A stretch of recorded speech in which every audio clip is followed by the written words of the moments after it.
Iya, uh, Assalamualaikum warahmatullahi wabarakatuh. Waalaikumsalam.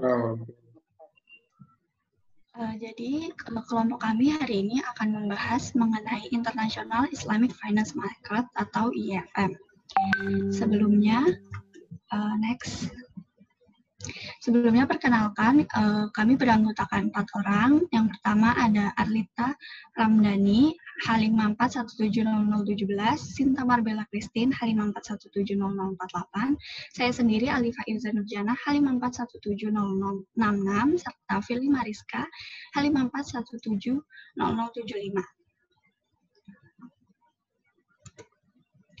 Ya, jadi apa itu International Islamic Finance Market? Yaitu organisasi pasar keuangan Islam internasional yang berfokus pada segmen pasar modal dan pasar uang dari industri keuangan Islam. Next. International Islamic Finance Market didirikan pada tahun 2002 atas upaya kolektif Bank Sentral Bahrain, Bank Indonesia, Bank Sentral Sudan, Otoritas Jasa Keuangan Libuan Malaysia, Authority Monetary Brunei Darussalam, dan Bank Pembangunan Islam atau multilateral institusi yang berbasis di Arab Saudi. Fokus utamanya terletak dalam standarisasi produk keuangan Islam, dokumentasi, dan terkait proses di tingkat global. Next. Kegiatan International Islamic Finance Market ada 4. Yang pertama yaitu mengembangkan pasar untuk peningkatan syariah independen atas instrumen keuangan Islam yang ada atau yang baru memulai. Yang kedua yaitu memberikan pedoman untuk penerbitan instrumen keuangan syariah baru, meningkatkan kerjasama di antara para peserta pasar dengan mendorong pengembangan produk dan perdagangan instrumen di pasar sekunder. Yang keempat, melakukan penelitian untuk pengembangan pasar keuangan Islam. Next. Tujuan utama International Islamic Finance Market adalah untuk memfasilitasi perdagangan pasar sekunder internasional dan instrumen keuangan Islam. Ini akan sangat meningkatkan penerimaan lintas batas instrumen keuangan Islam dan memperkuat kerjasama di antara negara-negara Muslim. Kekuatan utama IFM adalah mengumpulkan keahlian dari bank, hukum, dan pasar lain, peserta yang bekerja sama di bawah bimbingan para ulama syariah. Apa saja yang IFM berikan kepada industri? Ada 3. Yang pertama yaitu mengatasi kebutuhan standarisasi industri serta menciptakan kesadaran. Yang kedua, harmonisasi syariah dalam dokumentasi produk dan proses. Yang ketiga, platform universal untuk memasarkan peserta melalui Global Working Groups untuk pembangunan pasar modal dan uang syariah. Selanjutnya akan dijelaskan oleh Saudari Sinta. Baiklah, saya akan menjelaskan mengenai artikel jurnal yang berjudul Perkembangan Pasar Keuangan Islam di Penerbitan Dunia Multipolar dan Sukuk oleh Mehmet Canaki dari Ministry of Finance Turki. Next.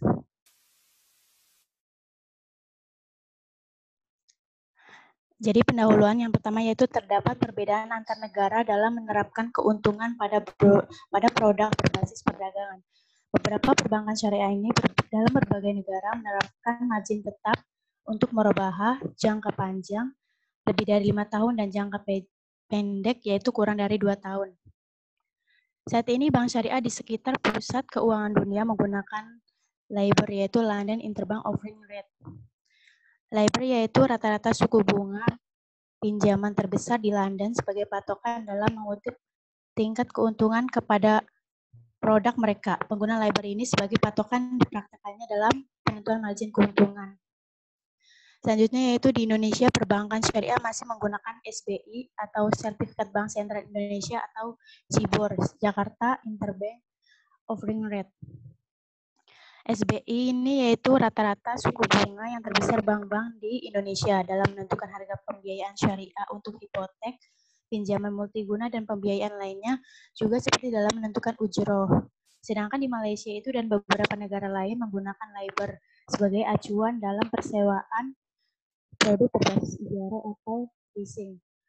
Penentuan tingkat keuntungan dalam produk keuangan Islam dan obligasi syariah merupakan kunci untuk menciptakan ekonomi, keadilan dan stabilitas pendapatan investasi dan kesejahteraan komunitas. Masalah keadilan di sini dapat dilihat dalam bentuk bisnis seperti pengusaha mikro jika dibandingkan dengan menggunakan sistem bunga atau rate of interest. Dalam masalah stabilitas dilihat dari sistem perbankan konvensional yang menggunakan suku bunga. Tingkat keuntungan yang akan digunakan oleh bank Islam dan pasar modal atau obligasi harus berpedoman pada tingkat keuntungan atau keuntungan di sektor real. Selanjutnya dijelaskan oleh Firly.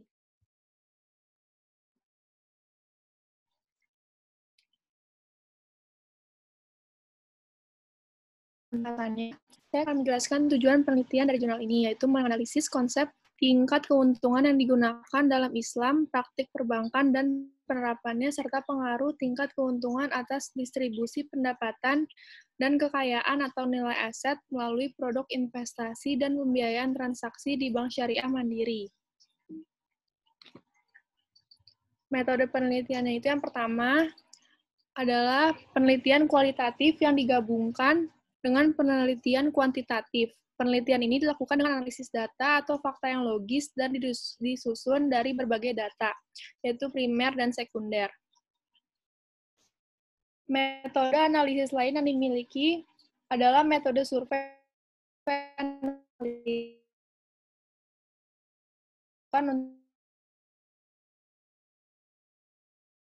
oleh makna selanjutnya tersembunyi di balik data untuk menemukan konsep tingkat keuntungan yang menciptakan stabilitas ekonomi, penggunaan penelitian kuantitatif tentang pengaruh volatilitas suku bunga sebagai diwakili oleh SBI.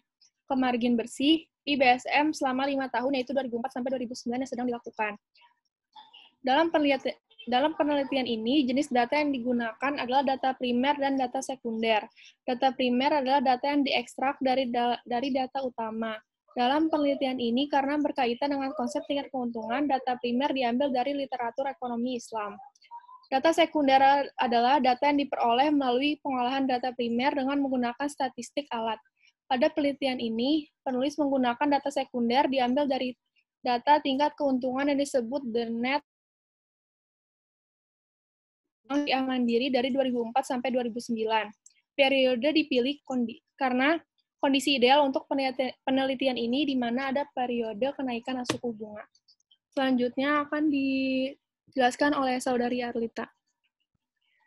Oke, selanjutnya itu adalah hasil penelitian tingkat peran keuntungan sebagai dasar distribusi keuntungan sistem bagi hasil itu diterapkan dalam sistem keuangan Islam dapat dilihat dalam hubungan tingkat keuntungan dalam menciptakan stabilitas keuangan.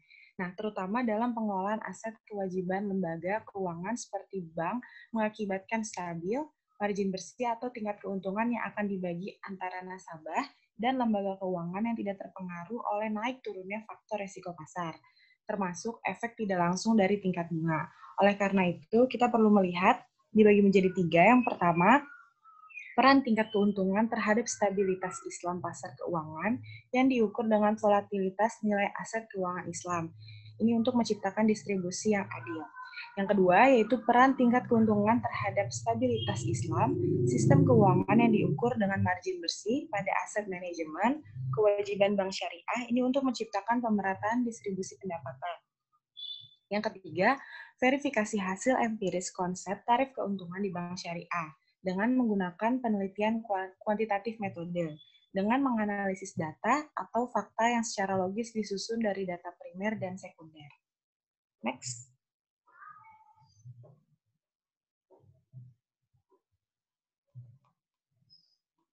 Nah, oke. Kesimpulannya yaitu stabilitas pasar keuangan Islam yang diukur dari distribusi pendapatan yang merata dan kekayaan aset keuangan ditentukan oleh ada 2. Yang pertama itu tingkat keuntungan di bank Islam yang menciptakan pemerataan distribusi pendapatan yang diukur dengan stabilitas net margin pada aset liability manajemen Islam Bank. Dapat dicapai dengan memisahkan pengelolaan profil repricing profit bank syariah berdasarkan 3, yaitu jangka pendek, jangka menengah, dan jangka panjang. Yang kedua, tingkat keuntungan yang menciptakan distribusi yang adil kekayaan di pasar modal syariah dapat dilihat dari volatilitas aset keuangan seperti obligasi syariah Islam atau sukuk yang lebih stabil jika menggunakan konsep sesuai dengan prinsip Islam. Nah, dari sisi ekonomi dapat dilihat faktor utamanya adalah komponen resiko dan premi berjangka untuk jangka panjang ditambahkan di struktur harga aset keuangan Islam. Sekian presentasi dari kelompok kami. Untuk kelompok pembahas ataupun teman-teman yang ingin bertanya, dipersilahkan.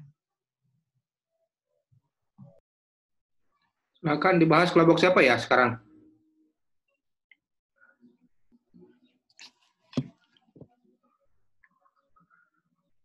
Belum ditentukan ya? Sudah, Pak. Kelompok mana? Oke, tampung dulu ya hari ini, Sa.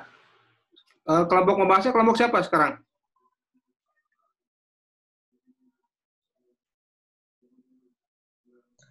Kelompok 13, Pak. Kelompok 13, Pak. Kelompok 13, Pak. Oke, kelompok 13. Silakan. Ada tanggapan atau review juga pertanyaan, silakan. Iya, sebelumnya terima kasih kepada kelompok penyaji. Saya dari kelompok pembahas izin bertanya ya. Tadi di kesimpulan dibilang dari sisi ekonominya bahwa faktor utama dari komponen risiko dan premi jangka panjang itu ditambahkan di struktur harga aset keuangan Islam. Nah, mungkin boleh dikasih contohnya dan bisa dijelaskan lagi. Terima kasih. Sama-sama. Terima kasih, Elsa.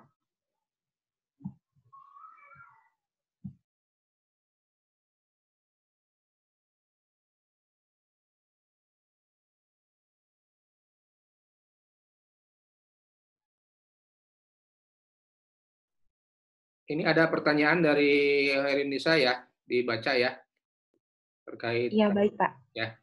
Iya. Sebentar ya, teman-teman.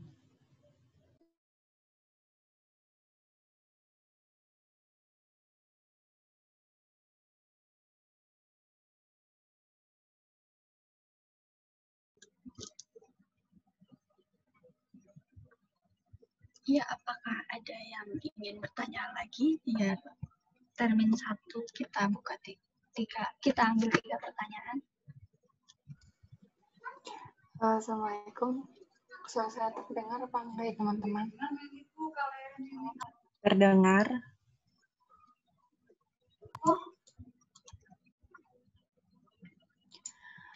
Saya dari kelompok pembahas, izin bertanya. Gini, tadi kan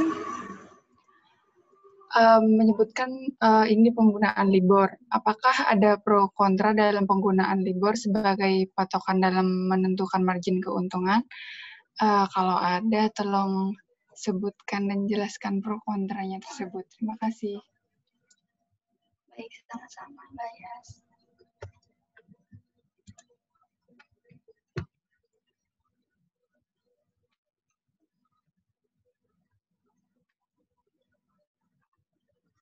Apakah ada yang ingin bertanya lagi? Sudah 3 deh ya? Oh, iya, sudah 3. Baik, mau coba jawab dari pertanyaan ini dulu ya, Nisi dulu ya. Khairanisa Alhaq. Itu kan tadi nanya, jelaskan keuntungan yang kita peroleh kalau kita memakai aset liability management di perbankan Islam ya. Setahu saya ya, kalau misalkan aset liability management di perbankan Islam itu, kalau mengikuti konsep tingkat keuntungan Islam itu, keuntungannya itu akan selalu ditandai ke pasar dengan keuntungan di sektor real. Nah, jadi ini tuh akan menghasilkan net duration atau volatilitas Islam neraca banknya itu akan mendekati 0. Jadi resikonya itu netral. Jadi kebal sehingga kebal terhadap perubahan pasar variabel kayak suku bunga gitu. Gitu nih sih, apakah terdengar dan terjawab?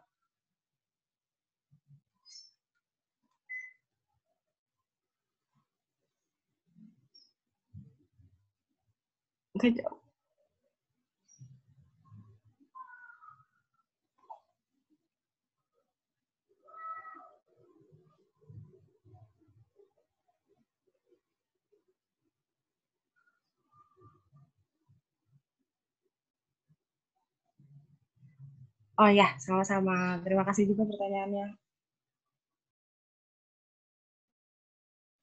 Apakah ada pro dan kontra dalam penggunaan libur sebagai patokan dalam menentukan margin keuntungan ya? Ada. Di jurnal tersebut, menurut Mahmud El Gamal mendukung adanya penggunaan libur sebagai patokan pada produk berbasis penjualan Islam seperti murabahah.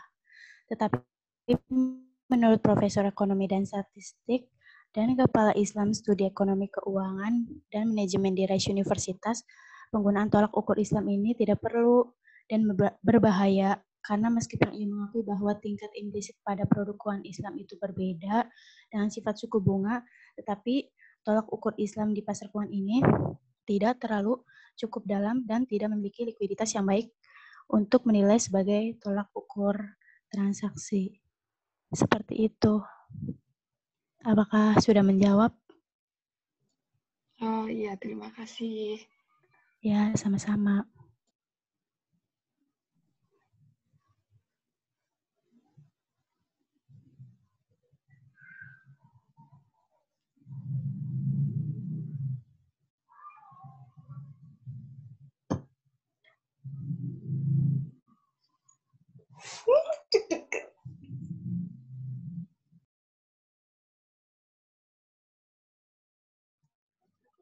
Iya, jadi sambil menunggu pertanyaan yang terakhir tadi,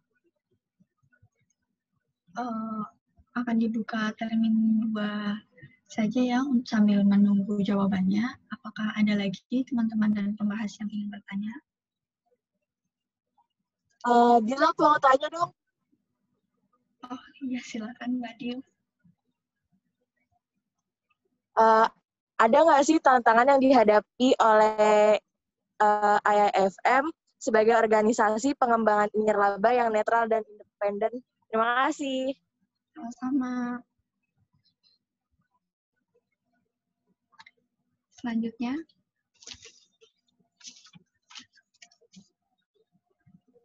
Izin bertanya dong dari Naila. Ya, Naila, silakan. Nah, kalau dalam perspektif manajemen risiko, semakin lama periode, semakin besar durasi nilainya kan. Jadi semakin tidak stabil perubahan tingkat laba yang mengakibatkan semakin banyak risiko dalam pendapatan yang dapat menyebabkan pendapatan dan kerugian modal. Tadi katanya. Nah, apa solusinya dalam bank syariah? Maaf, Naila, tadi perspektif manajemen risiko, bukan? Iya. Iya, oke, dicatat Naila. Oke, terima kasih. Satu lagi untuk termin 2.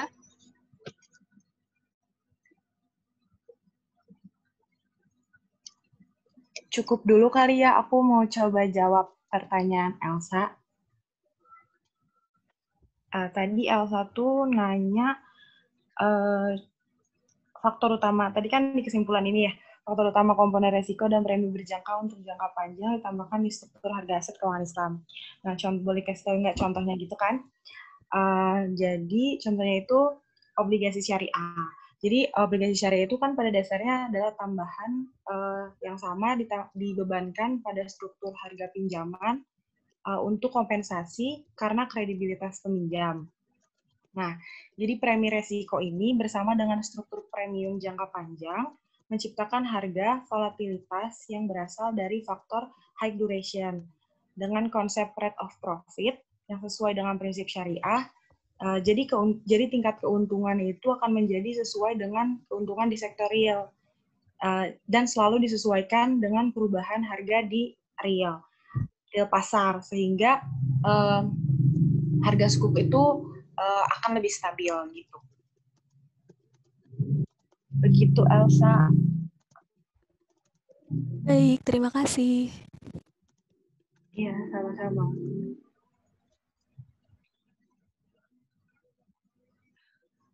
Ya, untuk melengkapi termin 2, apakah ada yang ingin bertanya? Satu lagi.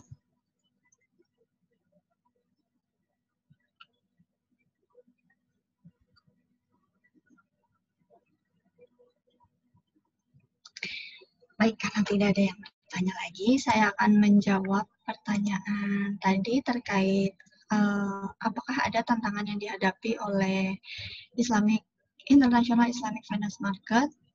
Yang jawabannya tentu ada. Tantangan utama yang dihadapi oleh IFM yaitu inovasi produk. Untuk memenuhi beragam permintaan investor dalam lingkungan pasar yang cepat berubah, serta mendukung infrastruktur yang akan menjawab kebutuhan krisis untuk manajemen likuiditas di antara lembaga keuangan Islam dan standarisasi, serta kodifikasi hukum dan praktik pasar. Untuk itu, otoritas keuangan dari beberapa negara Islam mengakui perlunya organisasi untuk mengisi celah ini, sehingga tantangan tersebut dapat diatasi sehingga organisasi-organisasi yang lain dapat bersatu untuk menciptakan International Islamic Finance Market yang lebih baik lagi. Apakah menjawab, Pak Dio? Ya, insya Allah sudah terjawab. Baik, terima kasih. Ya, terima kasih juga.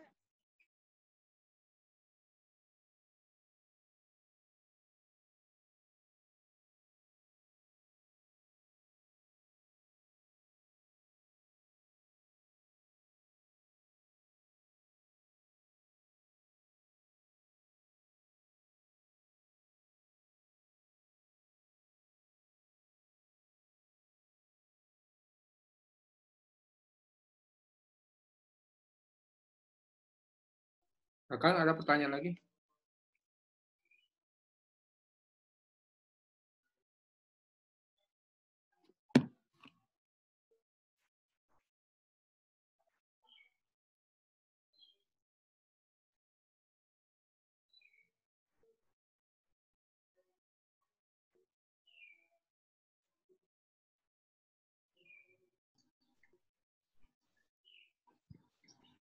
Oh, silakan. Oke, izin menjawab dari pertanyaan Naila tadi. Dalam perspektif manajemen risiko, semakin lama periode, semakin besar durasi nilainya. Jadi semakin tidak stabil perubahan tingkat laba yang mengakibatkan semakin banyak risiko. Solusinya dalam bank syariah? Bank syariah itu punya solusi yang dapat menggunakan variasi kontrak dengan tujuan pembiayaan yang sama. Misalnya itu dalam membiayai pembelian rumah atau mobil, itu bisa menggunakan murabahah dan menggunakan akad yang disebut musyarakah mutokanisah dan ijarah muntahiyah bitamlik, di mana dengan keuntungan yang ditetapkan ulang secara berkala sesuai dengan keuntungan di pasar barang. Transaksi-transaksi tersebut selanjutnya bisa digunakan jadi solusi untuk menciptakan distribusi pendapatan yang adil dan stabil, karena tingkat keuntungannya dapat disesuaikan sesuai dengan tingkat keuntungan di sektor real. Naila, apa sudah menjawab? Sudah, terima kasih. Oke.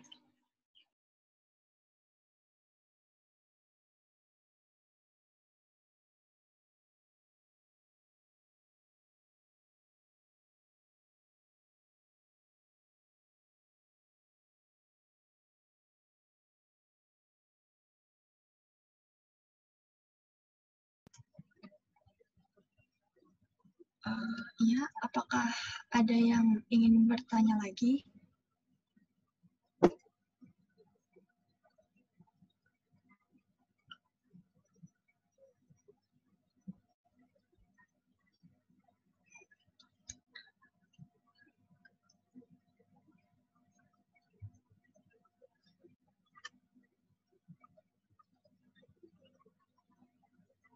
Karena semua pertanyaan sudah dijawab dan sepertinya tidak ada yang ingin bertanya lagi, apakah kita cukupkan saja, Pak?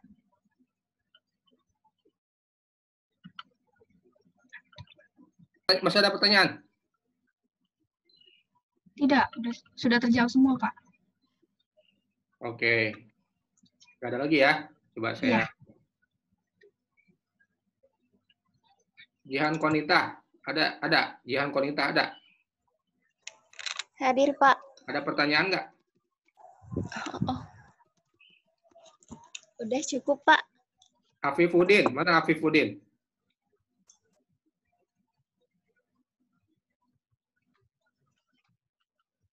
Afifuddin, mana Afifuddin? Afif. Nah, si Afif nih.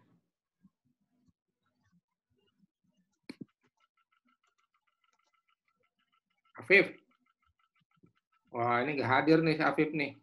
Kayak rebahan nih.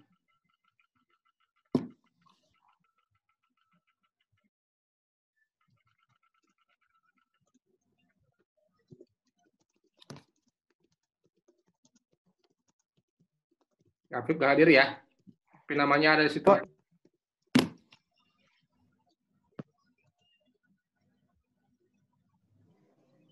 Mana Afif? Iya, Pak. Mana kamu? Ada pertanyaan Kenapa, nggak? Pak? Ada pertanyaan nggak? Belum, Pak. Kelompok itu ada pertanyaan nggak ke Afif? Ada nggak apa ujian nggak ke Afif tuh? Afif? Kenapa, Pak? IIFM itu singkatan apa, Afif? IIFM itu singkatan apa, Afif?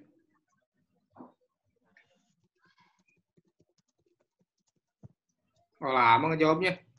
Ini kan judulnya.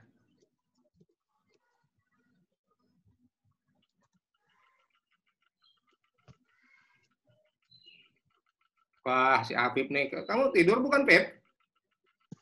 Ketiduran bentar, Pak. Waduh, kamu ini gimana nih? Yang lain juga jangan gitu ya. Kalian harus respect ke yang presentasi. Coba, kalau yang presentasi digituin gimana? Ya, saya mendengarkan loh dari tadi itu. Dengan teliti. Ya. Ya. Yang gitu lagi ya. Ini presentasi tuh, Afif. Ya. Siap, Pak. Oke, terima kasih kelompok siapa ya? Kelompok ya namanya kelompok 10 ya. Kelompok 10. Nah, itu Pep. Arlita, Alifah, Sinta, Firly ya atas presentasinya. Baik, Baik, terima kasih Bapak, terima kasih teman-teman. Di stop screen aja. Sekian dari presentasi dari kelompok kami. Wassalamualaikum warahmatullahi wabarakatuh. Waalaikumsalam warahmatullahi wabarakatuh. Baik,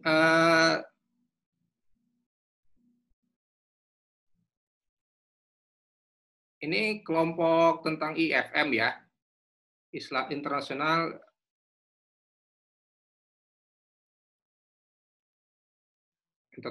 Islamic Finance Market, ya. Ya sebenarnya benar gak nih singkatannya? Kayaknya International Islamic Financial Market deh, yang benar.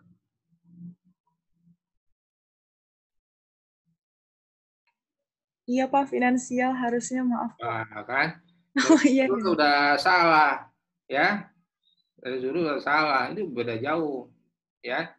Dan saya cek loh kata per kata, ya. Jadi mohon kalian kan ini konteksnya akademik ya, dan bahasa juga harus akademik.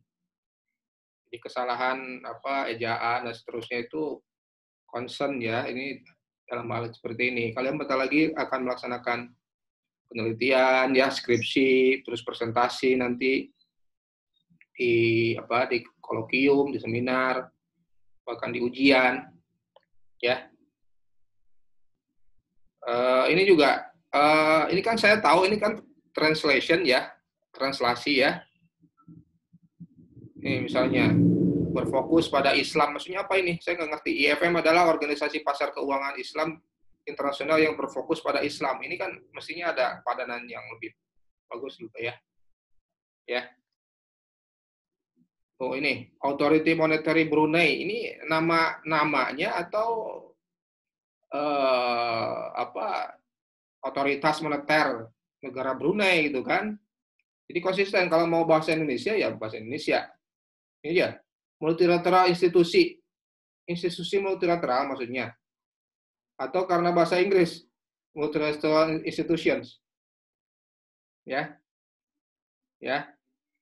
Jadi Islamic Development Bank. Kalau bahasa Inggrisnya nggak apa-apa, Islamic Development Bank. Ini kan orang tahu IDB ya. STB atau international multilateral institutions. Ya, ini juga peningkatan syariah independen. Maksudnya apa ini? Independensi syariah. Ya, ini kelompok ini saya review tadi. Maksud saya ada pembahas tadi itu biar dibahas gitu ya. Ternyata belum juga, karena ini kan latihan gitu. Kalian latihan presentasi, latihan membuat hal yang bagus gitu ya, hal yang sesuai standar, juga latihan menilai orang lain gitu. Latihan menilai orang lain. Biasanya kan menilai orang lain lebih mudah daripada kita melaksanakan ya. Nah, at least menilai itu bisa lah gitu. Kita, oh ini salah nih, ini kayaknya ada yang mengganjal nih. Kalau ada yang belum juga bisa ditanyakan. Itu ya. Tuh, misalnya nih, mengatasi kebutuhan standarisasi industri. Industrinya kan, dan menciptakan kesadaran. Apa maksudnya? Saya nggak ngerti nih. Ya, jadi ini concern loh.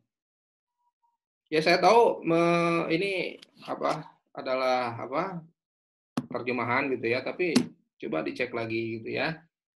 Platform universal untuk memasarkan peserta. Maksudnya apa? Peserta dipasarkan. Ya, ini banyak sekali. Di sekitar pusat keuangan dunia, maksudnya apa ini? Di sekitar pusat keuangan itu apa? Ya, misalnya negara Islam gitu ya, mungkin ya. Islamic ekonomi gitu ya. Negara-negara Muslim maksudnya. Jadi ada satu padanan yang memang di istilah bahasa Indonesianya tidak diterjemahkan apple to apple ya. Tidak seperti itu, karena ada padanan juga bahasa Indonesia. Ya. Banyak sekali analitik survei ya di periode. Saya cek loh, stabil margin bersih itu apa ini? Mengakibatkan margin bersih yang stabil maksudnya. Islam sistem keuangan. Ya. Jadi ini kelompok-kelompok yang lain ini belajar buat kalian ya ke depan ya. Ini harus serius. Kalian mau di dunia kerja, ini juga Islamnya besar ya. Islam Bank, manajemen Islam, aset liability Islam Bank, itu bank syariah maksudnya. Kan bahasa Inggrisnya Islamic Bank ya. Mungkin bank syariah mungkin. Ya. Keuangan syariah tuh. Ya, ini hal kecil loh ya. Dan itu orang tuh menilai ya. Orang tuh menilai bukan hanya konteks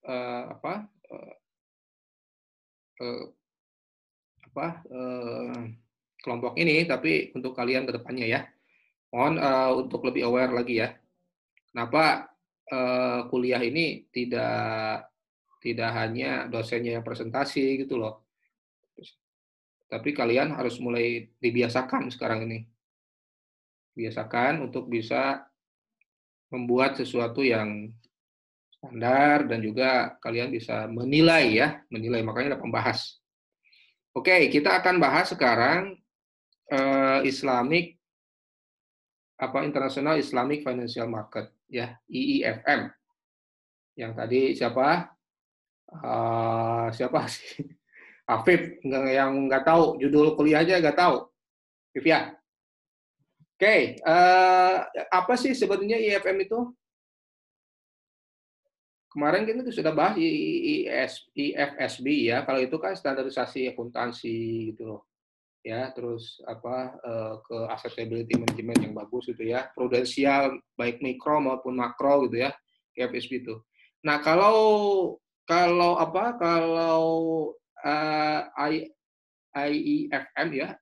IIFM ini adalah badan standarisasi sebenarnya ya, standarisasi yang fokusnya itu melakukan standarisasi financial contract ya secara syariah. Jadi akad-akad syariah itu distandarisasi, bahkan dibuat template-nya. Ya, dibuat template-nya. Ya. Jadi IIFM ini pusatnya di Manama ya, di Bahrain dulu. Siapa yang Sultan Emir itu yang alumni kakak kelas kalian ya, alumni AGB, pernah di sana juga. Adanya di Bahrain. Ya, negara sekecil itu tapi sangat progresif ya untuk bisa leading untuk bisa melakukan standarisasi akad-akad keuangan syariah ya. Di standarisasi akad-akadnya. Ya. Sifatnya seperti apa? Ini netral, non profit ya, hanya mengeluarkan standarisasi. Gunanya untuk apa? Ya tentu kan akad-akad keuangan syariah itu pengen standar ya. Jadi tidak, kalau sudah ada template-nya kan enak tuh. Kayak kita punya perjanjian kalau ada template-nya kan. Jadi tidak menyalahi gitu loh.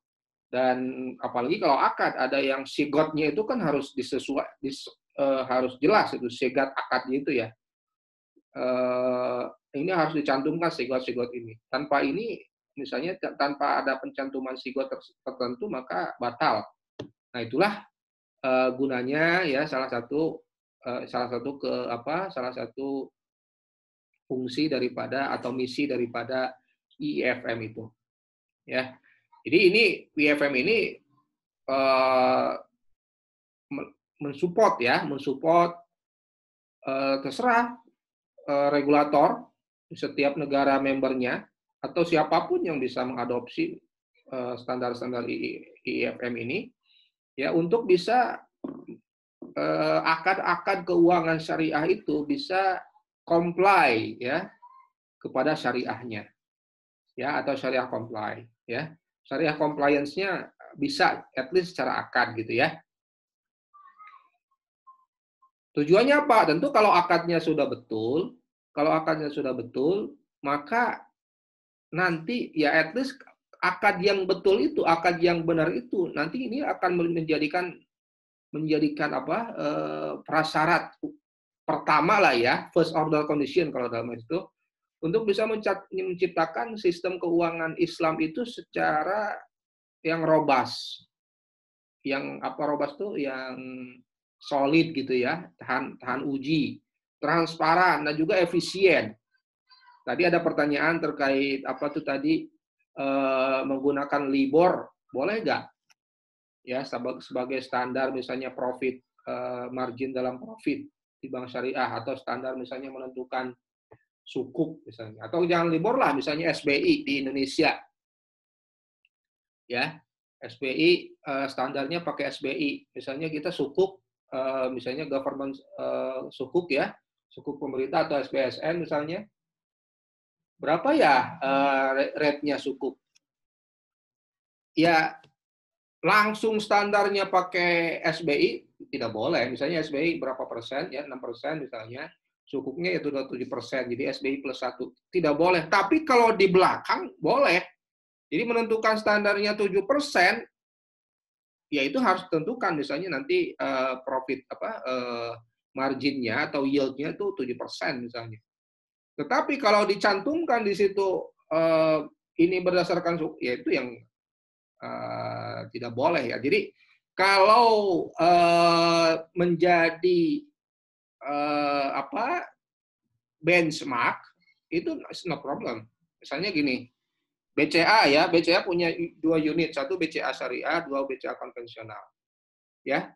Bagaimana nih BCA syariah ini bisa at least ya mirip lah secara competitiveness dengan BCA konvensional gitu ya. Maka BCA konvensional misalnya kita menyebutkan untuk membeli pinjaman sekitar 100 juta itu misalnya suku bunganya 10%. Ada BCA syariah atau siapapun bank yang lain ya gitu. Dengan melihat pinjaman di BCA ini 100 juta misalnya dengan rate suku bunga 10%, boleh nggak satu bank syariah menunjukkan murabahah atau margin dari murabahahnya itu 10%. Boleh nggak? Boleh. Boleh nggak 7%? Boleh. Boleh nggak 20%? Boleh. Tapi kalau 20% nanti bisa bersaing nggak? Ya mirip-mirip dengan yang konvensional tidak ada masalah. Tetapi bukan akadnya itu bukan berdasarkan suku bunga. tapi margin. Itu boleh nggak? Ya boleh kan, kalau melihat competitiveness, melihat industri kan tidak ada masalah. Industri kan pasti melihatnya benchmark-nya. Makanya tadi ada LIBOR. Jadi secara akad itu sebenarnya tidak ada masalah ya, tapi tidak dicantumkan dalam akadnya. Pokoknya hanya mencantumkan misalnya merobahannya adalah 10%, 7%, terserah. Ya, di belakang layarnya keputusan manajemen menentukan seperti itu. Walaupun sebenarnya yang betul-betul kalau bank syariah ingin bisa bersaing atau ingin kompetitif, sebenarnya tidak harus melihat juga gitu. Bisa melihat atau tidak melihat. Jadi yang melihatnya tentu yang betul itu sebenarnya melihatnya ya ke HPP sendiri. Ya. Jadilah pentingnya entrepreneurship ya, jiwa entrepreneurship di bank syariah. Jadi misalnya ada tadi pinjaman 100 juta, kita ada satu nasabah datang ke bank syariah minta ada mobil yang senilai 100 juta gitu. Kita biayai mobilnya ya, misalnya itu mobil bekas atau apalah gitu ya, atau barang apapun. Nah, bagi bank syariah bagaimana kalau dia memiliki jiwa entrepreneurs yang bagus atau jiwa businessman yang bagus? Dia cari yang lebih efisien dengan kualitas yang sama misalnya. Ya. Sehingga marginnya nanti mungkin sama gitu ya, 10% gitu ya, tapi bukan marginnya pengembaliannya more or less mirip-mirip dengan bank, tetapi dia lebih efisien dari sisi pengambil inputnya. Jadi itu sebenarnya dalam akad-akad syariah itu ya, benchmarking sebagai pengambilan keputusan boleh, tapi akadnya yang tidak boleh dicantumkan ini based on suku bunga ya, tidak boleh ya. Makanya tadi ikhtilafnya apa? Betul dari sini nggak ada masalah, tetapi sebenarnya kalau pattern-nya seperti itu, apa bedanya nanti murabahah dengan ya secara akadnya berbeda, tetapi kan pattern-nya nanti sama, risk exposure-nya juga sama gitu kan. Nah, itu yang menjadi problem, tapi itu urusan yang lain. Tapi akadnya tidak sah, boleh. Ya, akadnya sah. Itu pertanyaan terkait tadi terkait LIBOR itu ya. Balik lagi ke IFM ini ya. IFM ini tadi belum dijelaskan secara ini juga ya gitu ya. IFM itu apa sih sebenarnya? Nah, ini websitenya. Bisa kalian lihat ya. Websitenya di sini ada home ya, ada siapa sih board-nya ya. Komitinya siapa? Nah, di sini pasti ada orang BI di sini. Kan tadi disebutkan bahwa salah satu pendirinya itu adalah BI ya, Bank Indonesia. Nah, ini ada orang Bahrain, ada orang Malaysia gitu ya. Ada ya perwakilan dari Malaysia gitu ya. Ada juga pasti di sini ada Indonesia, mungkin kalau nggak di eksekutif atau di directors-nya. Ya. Nah, ini Pak Suhaidi kan orang DEX ya. Pak Suhaidi kan orang DEX ya, BI, Direktorat Ekonomi Keuangan Syariah ya, di BI. Jadi itu terkait manajemennya ya. Nah, yang lebih penting dari itu adalah apa sih produk-produk dari IFM ini? Nah, ini. Nah, mengeluarkan publish standards ya. Jadi ya sebelumnya brief standarnya apa sih? Apa IFM itu untuk mengeluarkan standar-standar tertentu, dan itu berdasarkan standar atau template ya, template dari akad-akad itu ya. Dan ada yang sudah publish, ada yang sudah didiskusikan oleh DSN-nya lah dalam tanda petik gitu ya, ada DPS-nya di situ, sudah Syariah compliance nggak? Ya, kalau yang belum nanti masih under development sifatnya ya, atau standar masih dievaluasi gitu ya dalam implementasinya. Nah, at least ini sudah publish nih, sudah well established gitu ya. Nah, ini ada contohnya. Misalnya tadi akad sukuk ya, akad sukuk itu seperti apa sih template-nya? Sukuk di sini template-nya misalnya sukuk berbasis sell and purchase agreement ya. Nah, inilah contoh template-nya. Ya, bahkan ini ada template-nya ya, sukuk template. Nah, ini akad-akadnya. Nanti kalian misalnya ya nanti punya cita-cita misalnya ingin jadi developer perumahan. Developer perumahan ya udahlah, kita mau buat apa, kita terbitkan saja corporate bonds ya. Corporate bonds berdasarkan misalnya akad akad ini ya, sell and purchase misalnya ya. Nah, ini sudah disediakan oleh IFM ini. Ya, dari misalnya Bismillahirrahmanirrahim itu ya, sebagai pembeli, sebagai penjual ya. Nah, ini akad-akad yang harus ada nih, definisinya sudah ada gitu ya. Biasa kan akad itu definisinya, terus apa itu sale, purchase of asset itu apa gitu ya. Terus ke depan ke belakang sudah ada item-item yang kira-kira harus disepakati oleh entitas-entitas atau para pihak yang masuk di dalamnya. Nah, itu kira-kira tugas IFM itu seperti itu ya. Nah, tentu ini kan produk akhirnya ya. Produk akhirnya tentu rangkaian proses-prosesnya itu nanti melalui ada yang masih under development ya. Jadi terus ada masukan, ada masukan, ada concern, ada misalnya dari anggotanya ini nih gimana ya kira-kira dalam akadnya itu biar sah gitu ya. Karena akad itu harus sah ya, tanpa akad sah gimana mau betul nanti ini inti dari Islamic Finance kan akadnya itu yang harus sah gitu ya. Harus sah secara syariah atau syariah compliance itu.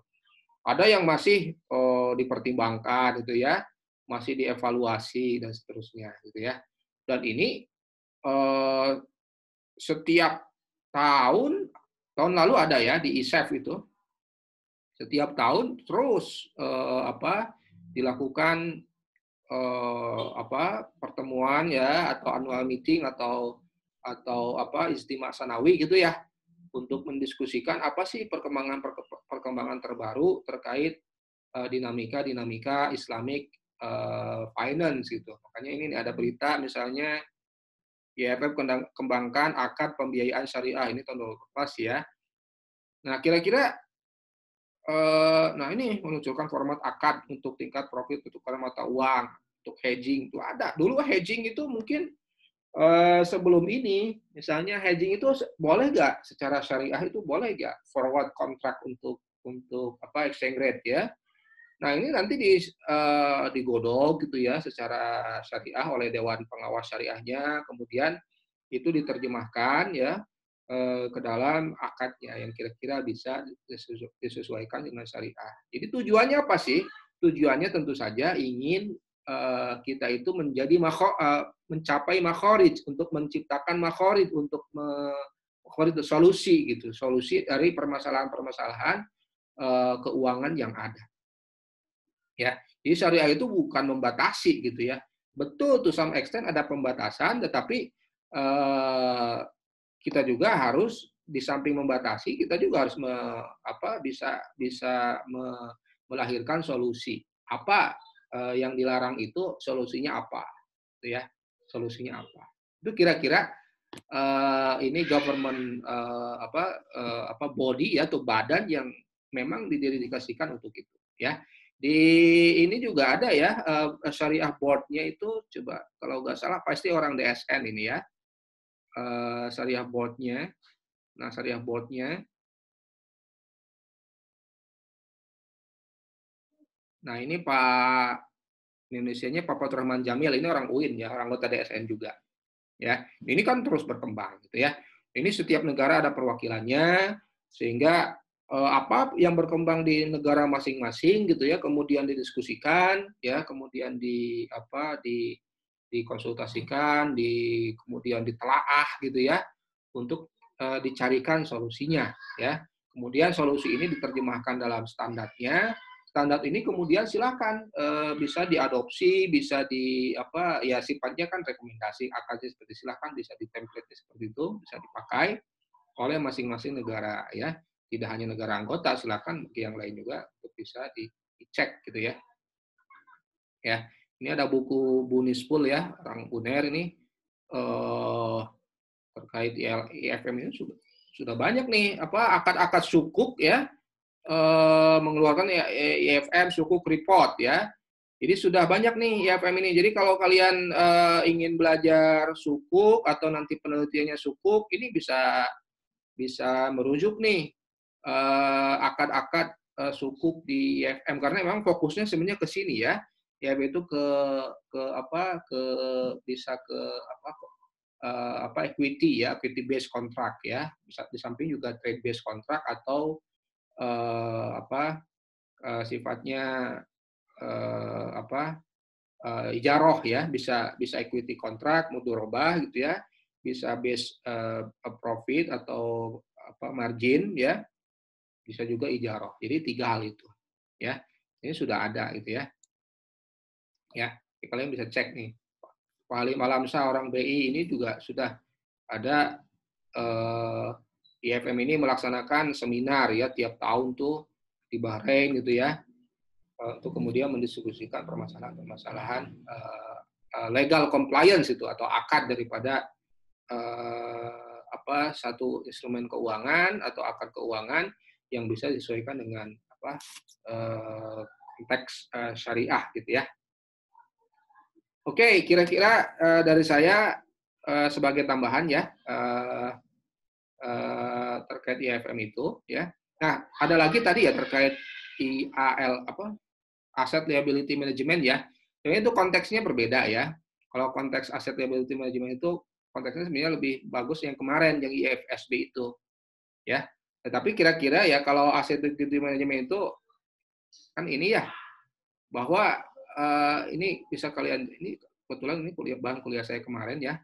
Ini kan aset liability management ya, aset ada liability. Ini kan neraca bank sentral ya. Neraca satu bank gitu ya. Aset liability itu tentu aset ini punya kelasnya, punya kelas aset ya, dari mulai yang liquid sampai tidak liquid ya. Dari yang mulai liquid sampai tidak liquid. Apa konsekuensinya? Kenapa nggak liquid semua? Biasanya ada trade off antara likuiditas dengan profitabilitas, ya. Jadi sama, liabilitas juga sama. Ada yang liquid, ada yang tidak liquid, ya. Ada yang liquid, ada yang tidak liquid. Nah, antara kelas aset dan kelas likuiditas ada risiko, ya. Makanya disebutnya karena ada risiko, tentu harus di-manage risiko ini. Makanya ada liability management, asset management ya. Asset management ada kelasnya, liability management ada kelasnya. Bahkan kalau misalnya kita komparasikan misalnya return on asset, return and equity, kan return kan ada di sini. Return dari aset, ya return dari aset dengan berbagai macam kelasnya gitu ya. Dibandingkan dengan equity-nya, makanya nanti ada indikator ROA, ada indikator ROE, ada CAR, kemarin sudah bahas ya, karya capital capital adequacy ratio, ya. Kenapa di bank syariah itu CAR-nya seperti apa nih yang bagus itu? Apakah harus 11%? Nah, ternyata berdasarkan penelitian itu tidak harus 11%. Nah, ini nih, kenapa bedanya bank syariah dengan bank konvensional? Ternyata Islamic Bank itu ya dengan menggunakan ALM itu dia relatif lebih stable ya, lebih stable dari fluktuasi. Karena apa? Di bank syariah itu tidak ada interest rate risk ya, tidak ada risiko interest rate. Coba bayangkan kalau di bank konvensional di sini kan pakai interest rate. Di kita kan di syariah itu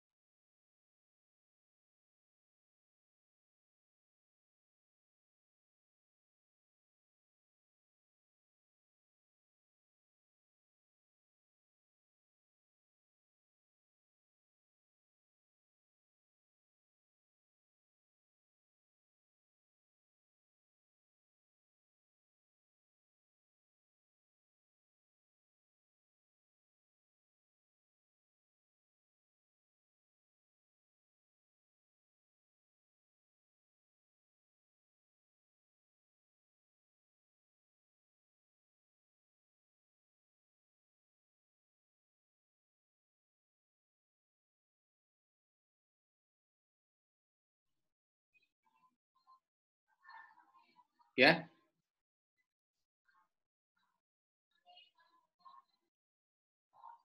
Oh, sorry ya. Tadi sampai mana? Sorry ya. Nah, kenapa di bank syariah ya? Kenapa di bank syariah kenapa di bank syariah return-nya itu lebih stable ya, tidak fluktuatif. Kenapa?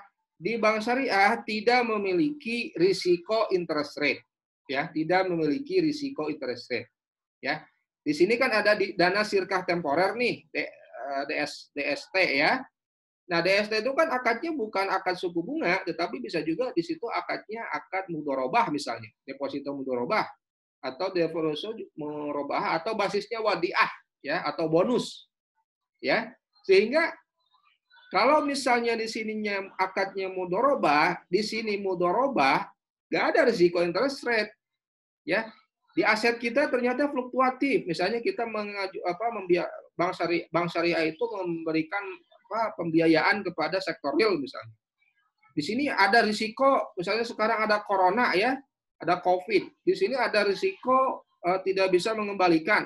Ini kan ada profit loss sharing. Nah, ini pun datang ke liabilitas ya, tidak ada risiko interest rate. Coba bandingkan kalau misalnya bank konvensional.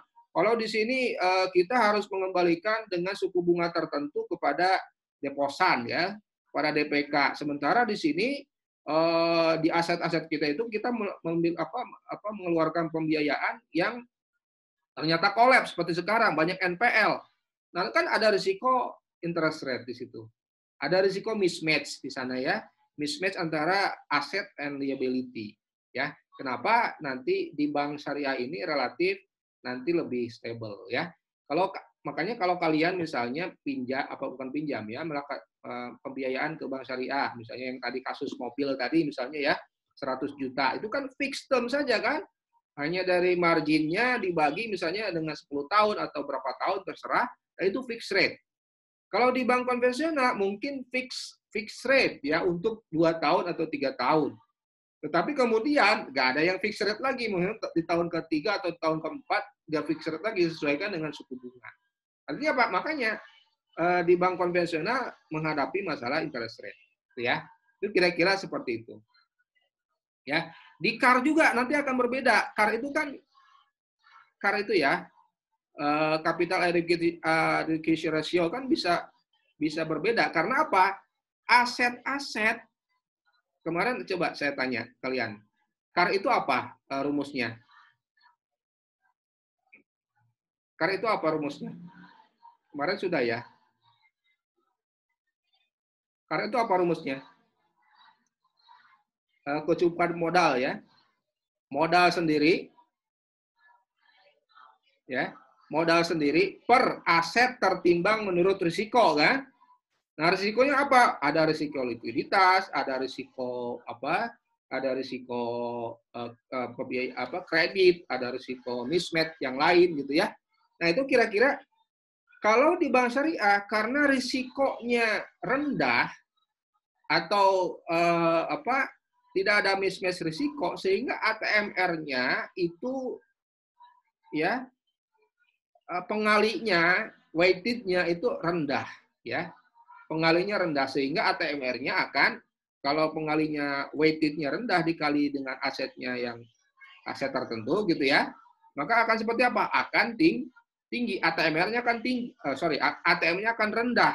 Maka CAR-nya pun, misalnya CAR itu apa? CAR, modal sendiri per ATMR. Kalau ATMR-nya tinggi, ya, kalau ATMR-nya rendah, maka modalnya pun, CAR-nya akan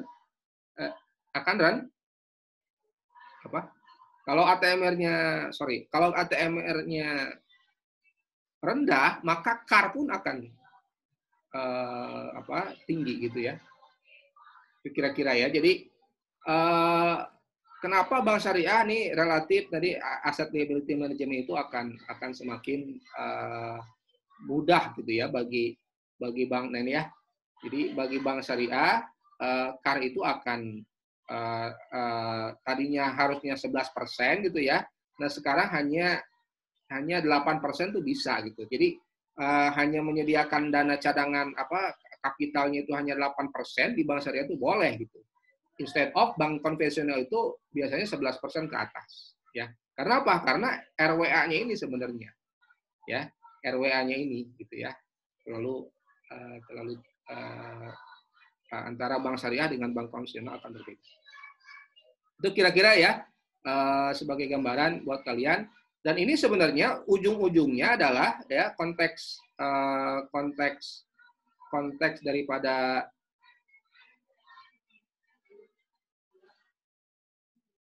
ya. Jadi konteks IEFM ini ya. Jadi kalau IEFM ini lebih ke arah akadnya itu ada template-nya ya. Akadnya ada template-nya, dan ini bisa kemudian template itu diadopsi gitu ya, diadopsi oleh siapapun, mau pemerintah atau lembaga keuangan, bahkan perusahaan ya. Kalau misalnya dia menerbitkan corporate bond atau corporate sukuk gitu ya. Jadi bisa gitu ya. Makanya jangan heran ya, ada satu negara bagian di Jerman itu, di Halle ya, Halle Saale ya. Itu ternyata menerbitkan sukuk. Satu negara bagian loh. Karena apa? Bagi mereka ini sukuk ini lebih stable, lebih stable ya. Jadi kan orang sana itu cenderungnya stability yang dikejar itu ya. Lebih stable sehingga risikonya itu semakin bisa di-manage gitu ya. Ingat, semakin tidak stable itu risikonya semakin tinggi ya. Kan ketidakpastian itu menimbulkan ketidaknyamanan. Nah, kalau yang pasti-pasti itu kan nyaman gitu ya. Sehingga dalam anggaran keuangan atau negara bagian atau negara itu lebih bisa diperkirakan ke depannya. Itu kira-kira kenapa kemudian template-template ini ya, template-template yang salah satunya itu dari IEFM ini kemudian tinggal diadopsi saja, silakan nih. Akadnya seperti itu, bahkan kita sediakan juga dengan template-template. Ya, itu kira-kira yang bisa saya sampaikan. Silakan kalau ada pertanyaan.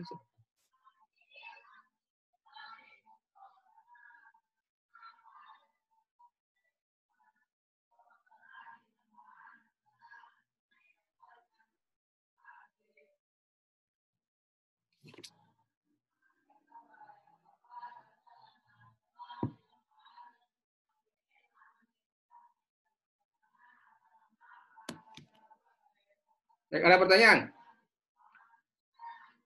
Mudah-mudahan cukup jelas lah ya. Kalian cek aja ya IEFM itu apa ya di websitenya. Itu banyak sekali itu template-template akad ya di sana untuk bisa kita pelajari dari sini. Baik, kalau tidak ada pertanyaan, kita tutup kuliah ini.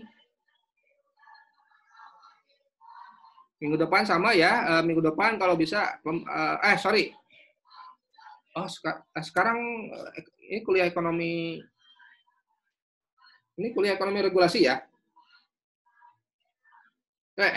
Sorry. Oh bukan. Yang OJK itu regulasi. Sorry, bukan. Saya juga boleh. Baik, terima kasih. Kalau tidak ada pertanyaan, kita tutup dengan pembacaan hamdalah. Alhamdulillahirrahmanirrahim. Dan doa kafaratul majlis. Subhanakallahumma wa bihamdika astaghfiruka wa atubu ilaik. Demikian, assalamualaikum warahmatullahi wabarakatuh. Waalaikumsalam warahmatullahi wabarakatuh. Terima kasih, Pak. Terima kasih, Pak. Oke. Terima kasih, Pak. Saya tutup ya. Ya, terima kasih, Pak. Terima kasih, Pak. Iya, Pak. Terima kasih, Pak. This is for